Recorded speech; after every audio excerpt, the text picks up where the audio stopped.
you mentioned that you've become a public face since October 7th, and I saw that you recently spoke again with Alan Dershowitz, and this connects to your publication career because I might have mentioned this in our last conversation, but a professor of mine at Stanford many, many years ago, he was on some sort of committee or something where you were trying to get a book published with the University of California Press, I believe. And because there was this immense pressure from, I believe it was Alan Dershowitz at this time. Yeah, he threatened to sue them. Right. The University of California Press, they went over your book. They had all sorts of reviewers with a really fine-tooth comb, and they could find no errors with it whatsoever. There are no errors in my book. And I just wanted to ask a bit about... And that was a long book. Yeah, because I don't think our viewers may know the backstory between you and Dershowitz and then this Professor book. Dershowitz, at the time, he went to the governor of California, who was Arnold Schwarzenegger. And because University of California Press is under the Board of Regents, and Arnold Schwarzenegger was technically a member of the Board of Regents, he had the power to stop the publication of the book. But what was the book? What was the whole ordeal for our listeners who aren't aware of this? Oh, yeah, that's a good question, which I just assumed. Professor Dershowitz wrote a book called The Case for Israel, and I alleged that large parts of the book had been plagiarized, and the rest had been a falsification, misrepresentation of the documentary record. And so I just sat down, as I normally do, because that was a serious allegation, a serious accusation. I made it on public radio, a program called Democracy Now!, in which he was my interlocutor and I was his interlocutor. And since there was a gravity to the accusation, and you obviously can't demonstrate it in any kind of substantive way in the course of a radio conversation, I felt I had a scholarly, a professional obligation to document my allegations. And so I sat down and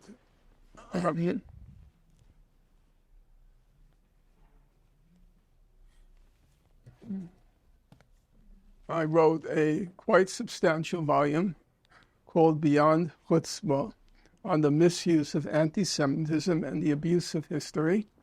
And the last larger part of the book, it's called Part 2, so it runs from pages 89 to 408, so approximately 300 pages, was given over line by line, by line, going through his allegations in his case for Israel and demonstrated that they were all false.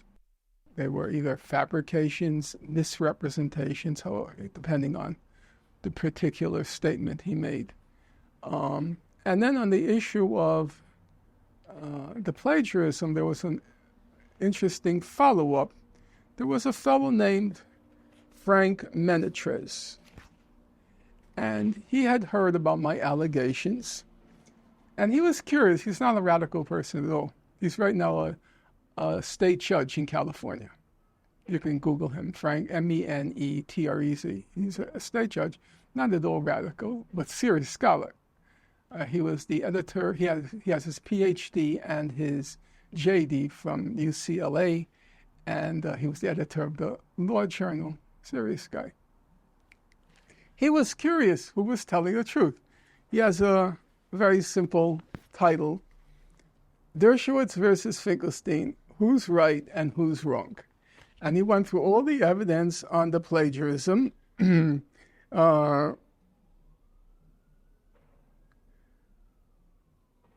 he writes at the end, I'll read it, a very meticulous article. It runs to, 363, 39. It runs to 30 pages of tiny text. And the last paragraph, he writes, and he talks about what he destroyed my career, Professor Dershowitz. That's a plausible claim.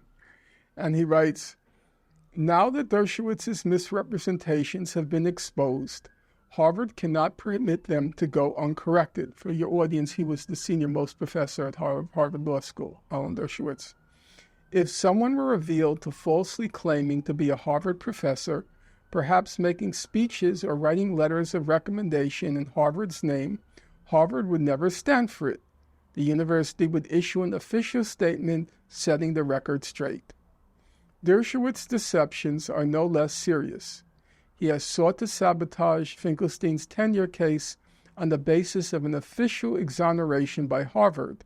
Harvard said he wasn't guilty of the claims I made. On one of Finkelstein's central allegations, apparently never took place. I do not mean to be suggesting whether or in what way Harvard should discipline Dershowitz for the misconduct I have described. How Harvard addresses misbehavior by its faculty members is Harvard's business, not mine. But this is not just between Harvard and Dershowitz, or between Dershowitz and Finkelstein. Rather, Harvard has a moral obligation to Finkelstein to acknowledge, at a bare minimum, that has never completely cleared Dershowitz of Finkelstein's plagiarism charges because it has never rejected Finkelstein's argument concerning the identical errors in the case for Israel, his book, and from time immemorial, from which he plagiarized. That was a bad move. Bad move. to plagiarize from that book, at least bad move as regards me. And the same thing happened, the greatest historian on the Nazi Holocaust was Al Hilberg. He was a right-wing Republican, but he stood by me. He stood by me. Do you know what he said? No. Oh, okay, so... It's impressive that a right-wing historian is standing by. That suggests that And I've never understood it. For your listeners, I don't know where the camera is, but this is his famous 3-volume The Destruction of the European Jewry. I have it in several editions. Now, obviously, Professor Hilberg owed me nothing, and by virtue of politics, we were way on different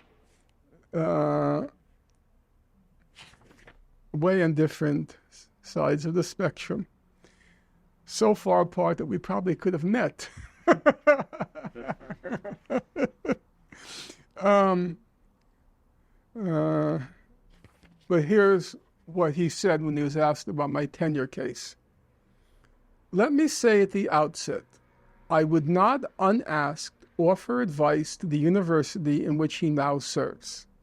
Having been in a university for 35 years myself and engaged in its politics, I know that outside interferences are most unwelcome.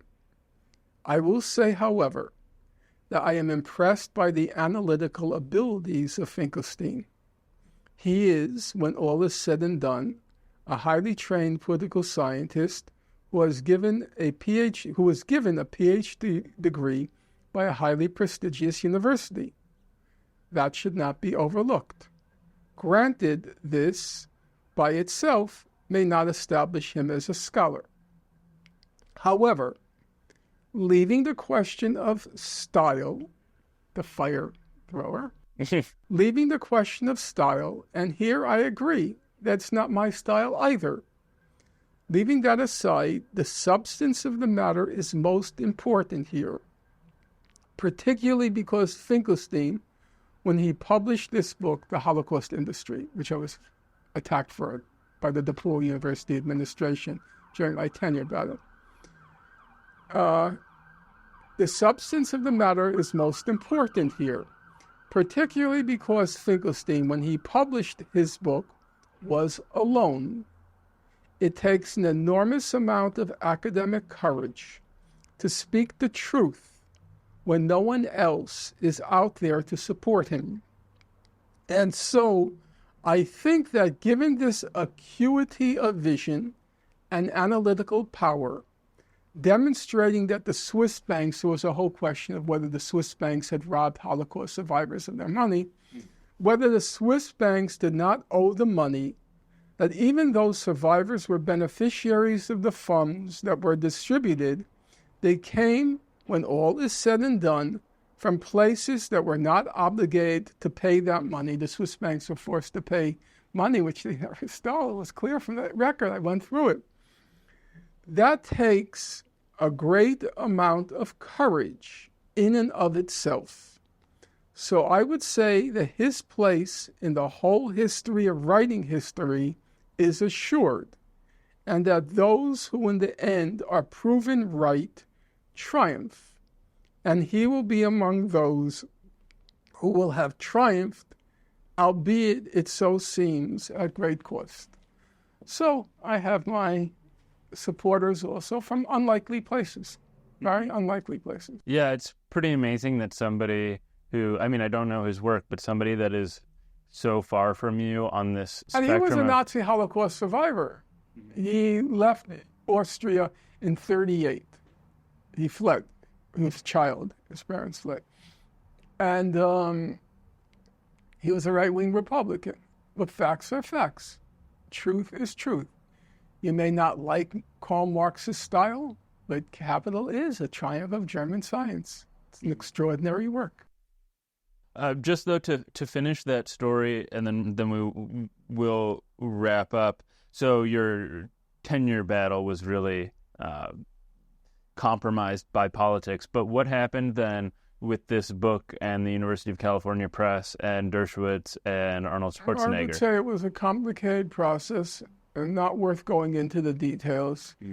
I had to make some compromises, but I didn't feel they were principled compromises. For a very simple reason. UC Press never doubted the veracity of what I was writing.